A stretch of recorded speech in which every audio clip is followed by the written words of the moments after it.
Le contentement, c'est difficile, en fait, à comprendre parce que la plupart du temps, en fait, on n'est pas très clair sur le fait que, le contentement, c'est un esprit joyeux. Donc on pense beaucoup, par exemple, que le contentement, bah, c'est se contenter, et donc on va avoir des petites phrases un peu, dites avec un peu de tristesse, par exemple, «Bon, bah, OK, je vais me contenter de ça alors», et en fait, on n'est pas du tout content. On n'est pas donc et la base du mot quand même du contentement, c'est quand même content. Et si on a besoin d'un repère pour savoir si on est dans le contentement ou pas, bah, c'est typiquement, en fait, cet esprit, heureux, cet esprit content, de ce qui est, tout simplement. Alors il y a une, très belle définition, hein, dans le glossaire, Kadamba, qui est, le contentement, c'est être satisfait de ses propres conditions extérieures et intérieures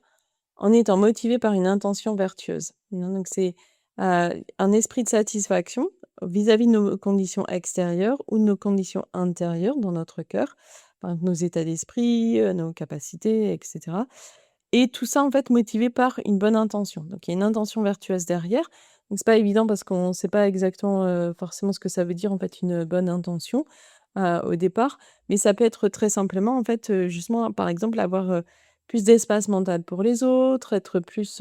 dans l'amour, être plus dans la bienveillance, pouvoir, être quelqu'un, en fait, qui aide ce monde plutôt que de rajouter, par exemple, de la peine ou de l'angoisse, à ce monde. Ça peut être vraiment beaucoup d'intentions différentes, et l'une des intentions vis-à-vis de soi, parce que c'est pas parce que c'est vis-à-vis de soi que c'est, négatif, hein, c'est, l'une des intentions très simples qu'on peut avoir, bah, c'est de se sentir bien, tout simplement, et cette sensation, elle provient de l'esprit.